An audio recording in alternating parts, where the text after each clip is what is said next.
A dangerous method follows the relationship of Carl Jung, played by Viggo Mortensen, with his patient Sabina Spielrein, played by Knightley, and what strain it brings on his life, his marriage and his friendship with Dr. Freud, played by Michael Fassbender.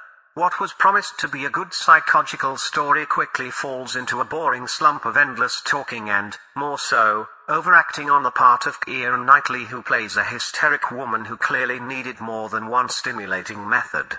If you know what I mean. Keira's performance brings down this movie so much it got annoying to watch. I wanted more time between Jung and Freud, but alas. Overacting Keira pops up her head in almost every scene and destroys the potential that this movie could have been. Drop that. Frisco Kid follows a Polish rabbi who travels to America to find his fiancée and deliver their Torah to the community there. He quickly gets robbed and ditched by his robbers, left to fend for himself in this strange and dangerous land. On his travels he meets the Frisco Kid, a bank and train robber played by Harrison Ford, and together they travel to his destination, forming a friendship. The Frisco Kid is an enjoyable movie that's among those that nitwits would find objectionable these days. The movie is filled with stereotypes and has so-called outdated comedy, but it has heart from the beginning to the end. You'll follow our Jewish protagonist and his cowboy friend through thick and thin, have some laughs, have some action, and overall a good wholesome time. The Frisco Kid has heart and will bring plenty of smiles, and more. Go watch it. Smash that. The murder of Biggie Smalls and Tupac Shakur in the mid-90s has been a long-lasting conspiracy theory that still makes people wonder to this day about what happened. This movie follows Johnny Depp playing Russell Poole, a detective who got stuck investigating the case and was shunned and ridiculed because he, possibly, unraveled a conspiracy within the corrupt section of the LA police force and the mid-90s gangster rap milieu. He gets aided by a downtrodden reporter played by Forrest Whitaker, who gets caught up in the investigation much like Poole is. City of Lies was pretty much ghosted from the movie scene, making this already conspiratorial movie even more interesting. It's a typical movie much like Zodiac, but with a more believable actor, who coincidentally, also was having some trouble at the time of release in the form of a crazed blonde psycho. All these external details make this movie slightly more compelling than it should be, but fair warning, you will get no true answers from this movie, as the case might have been closed but was never truly solved. Smash that.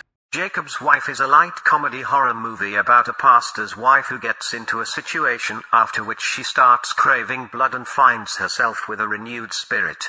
Though you know where this movie is going with this, you'll be fairly surprised by the route the script takes and how it bends certain genre cliches into something that feels more refreshing than some other movies like this. Jacob's Wife feels like an indie movie with a wee bit more financial backing. Jacob's Wife is an enjoyable light horror movie that will surely give you some chuckles, but overall it fails as both a horror movie as well as a comedy. Consider it to be like a scary children's movie that has too much gore and sexual innuendo to actually be a kid's movie. A good movie when nothing better is on, not good enough for popcorn but definitely some tapas. Check that. A young woman traveling with her friend and some horny guy flees their company and arrives into a cloister where the ghosts of Spanish Templars rise at night to continue their savagery. The man and her friend start searching for their friend and discover the danger she ventured into. Tombs of the Blind Dead is the first part of the Spanish Blind Dead trilogy and one of the most renowned Spanish, Portuguese horror movies that pretty much set the standard for movies that followed from that area in Europe. Tombs is a good horror movie but of course shows his age. The horror and scares are tense, without tired modern tricks, the acting is fine, there's some sexiness and a little gore. The movie is unapologetic and ends up delivering an unexpected blow that many modern scary movies can learn something from. Tombs is a classic in the genre, go watch it. Check that. The sixth movie in the Tremors franchise brings Michael Groh's character to the cold, barren wastelands of Canada as graboids and ass blasters are discovered over there by a bunch of scientists researching global warming. If you have seen any of the previous Tremors movies, this movie will give you no new surprises. The plot threads of previous movies are pretty much rehashed with some minor changes sprinkled through it. Due to this, the movie just is what it is, yet another sequel to a movie that has been fairly okay since the first sequel. What makes this good, however, is the humor Bet Gummer brings to the table and the fact that this franchise remains fresh without going into space like many franchises like this in the past. Do not watch this movie if you haven't watched any of the others, just watch them from beginning to the end and enjoy the ride. Check that. Wings of Desire is a black and white artsy-fartsy movie about two angels roaming through Berlin, listening to the thoughts of the Berliner people before the fall of the wall. One of the angels gets infatuated with a mortal and tries to become human, getting advice from Peter Sellers, who is filming a movie in Berlin in the process. Wings of Desire won't be for everyone, it's filled with cold slow shots with constant whispering thoughts. You'll have to pay attention to what is going on to see the full message the director is trying to tell. Combined with the slow pacing and the way it's filmed, it'll be only for those who still have a feel for this type of movies. Or you just have to be a Peter Sellers fan. Check that. Extra Large is a series of TeeVee movies with Bud Spencer, who plays a retired cop and now private detective in Miami and solves cases with both his brawn as well as his fists.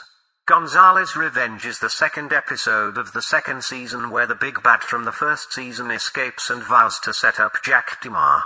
This season Spencer's character is joined by Costello, played by Michael Police Academy Soundboard Winslow, who plays Spencer's street-smart sidekick.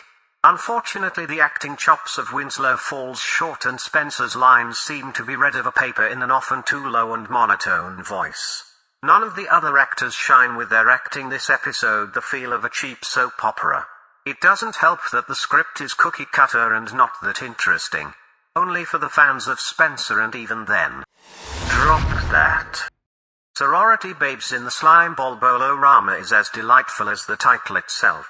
It features sorority babes who go to a bowling alley after hours and accidentally open an urn that kept some demons at bay. Now released, these demons quickly take over some of the babes, who will quickly kill other babes and nerds in the process. Sorority Babes in the Slimeball Bowl-o-rama is a movie that is very similar to Nightmare Sisters and even features some of the actresses from that movie. It's a little bit more modern, but it still features enough gore, boobs and schlock to keep fans of that movie entertained. If you haven't seen either, I'd suggest watching this movie first, as it's the superior movie of the two. Check that. Army of the Dead, Zack Snyder's first movie after the Snyder Cut, had a promising trailer promising us a heist movie set in a zombie apocalypse. What we got instead was a mishmash of scenes that could be a lot better and feel very similar to great movies that have come before. Check out Red Letter Media's video for more on that.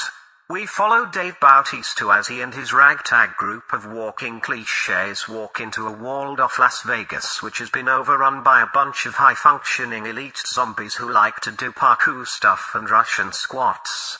The intro to the movie gives us some scenes that would have been interesting as a whole movie, but we're left with a fairly typical movie where everyone just screws over everyone else and does dumb shit. There are a lot of scenes that merely exist to be cool, though they aren't cool enough to lift the movie up to something special and worthwhile. The movie is long, though doesn't bore, but it feels empty and shallow. The plot is nonsensical and cliché, and every setup to make this avoid the genre's tropes gets quickly abandoned and forgotten. Like many Netflix movies these days, they also leave an open ending for possible sequels and/or series, so yeah. If you want zombies in a Las Vegas, play Dead Rising series or watch the original Dawn of the Dead. It's sad really, a zombie heist movie with a zombie tiger. And they didn't succeed in making it great. Check that.